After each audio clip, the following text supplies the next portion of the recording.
preferences for vertical flight came from China.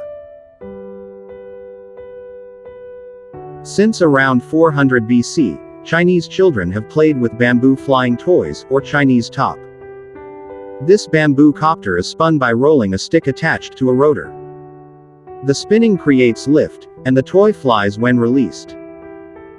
The 4th century AD Taoist book Baopuzi by Zhe Hong, master who embraces simplicity, reportedly describes some of the ideas inherent to rotary wing aircraft.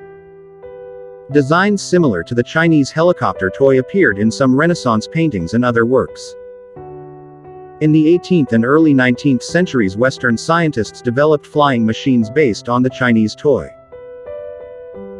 It was not until the early 1480s, when Italian polymath Leonardo da Vinci created a design for a machine that could be described as an aerial screw, that any recorded advancement was made towards vertical flight. His notes suggested that he built small flying models, but there were no indications for any provision to stop the rotor from making the craft rotate. As scientific knowledge increased and became more accepted, people continued to pursue the idea of vertical flight.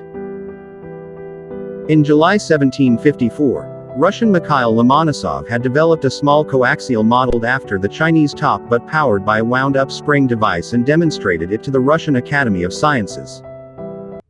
It was powered by a spring, and was suggested as a method to lift meteorological instruments. In 1783, Christian de Launoy, and his mechanic, Bienvenu, used a coaxial version of the Chinese top in a model consisting of contrarotating turkey flight feathers as rotor blades, and in 1784, demonstrated it to the French Academy of Sciences. Sir George Cayley, influenced by a childhood fascination with the Chinese flying top, developed a model of feathers, similar to that of Launoy and Bienvenu, but powered by rubber bands. By the end of the century, he had progressed to using sheets of tin for rotor blades and springs for power. His writings on his experiments and models would become influential on future aviation pioneers.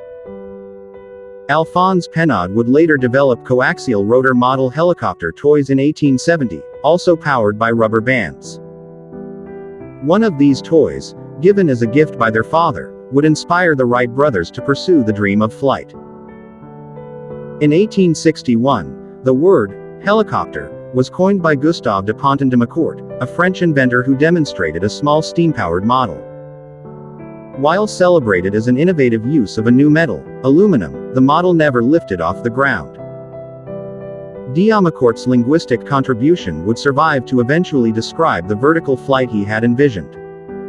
Steam power was popular with other inventors as well.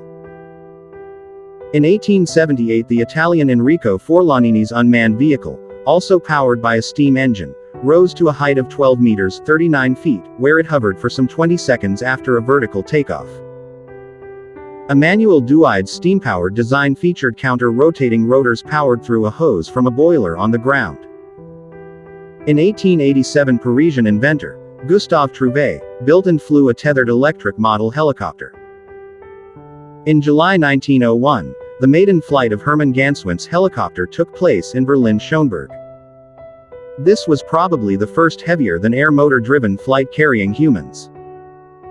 A movie covering the event was taken by Max Sklodowski, but it remains lost.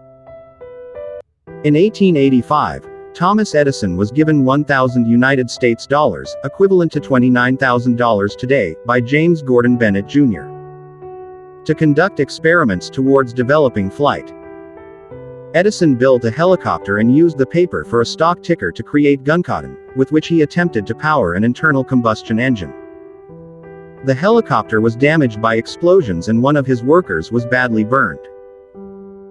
Edison reported that it would take a motor with a ratio of 3 to 4 pounds per horsepower produced to be successful, based on his experiments.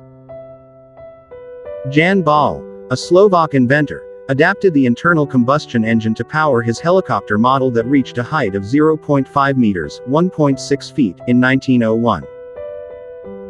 On the 5th of May 1905, his helicopter reached 4 meters (13 feet) in altitude and flew for over 1,500 meters (4,900 feet).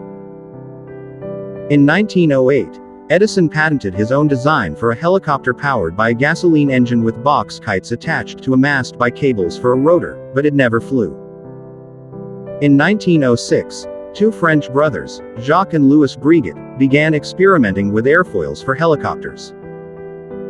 In 1907, those experiments resulted in the gyroplane No. 1, possibly as the earliest known example of a quadcopter. Although there is some uncertainty about the date, sometime between the 14th of August and the 29th of September 1907, the gyroplane No. 1 lifted its pilot into the air about 0.6 meters, 2 feet per minute. The gyroplane No. 1 proved to be extremely unsteady and required a man at each corner of the airframe to hold it steady. For this reason, the flights of the gyroplane No. 1 are considered to be the first manned flight of a helicopter, but not a free or untethered flight. That same year, fellow French inventor Paul Cornu designed and built the Cornu helicopter, which used two 6.1 meters, 20 feet counter-rotating rotors driven by a 24 horsepower, 18 kilowatts Antoinette engine. On the 13th of November 1907, it lifted its inventor to 0.3 meters, 1 foot, and remained aloft for 20 seconds. Even though this flight did not surpass the flight of the gyroplane No. 1, it was reported to be the first truly free flight with a pilot. Cornu's helicopter completed a few more flights and achieved a height of nearly 2.0 meters, 6.5 feet, but it proved to be unstable and was abandoned. In 1911, Slovenian philosopher and economist Ivan Slokar patented a helicopter configuration. The Danish inventor Jacob Elhammer built the Elhammer helicopter in 1912. It consisted of a frame equipped with two counter-rotating discs, each of which was fitted with 6 vanes around its circumference. After indoor tests, the aircraft was demonstrated outdoors and made several free takeoffs. Experiments with the helicopter continued until September 1916, when it tipped over during takeoff, destroying its rotors. During World War I, Austria-Hungary developed the PKZ, an experimental helicopter prototype, with 2 aircraft built.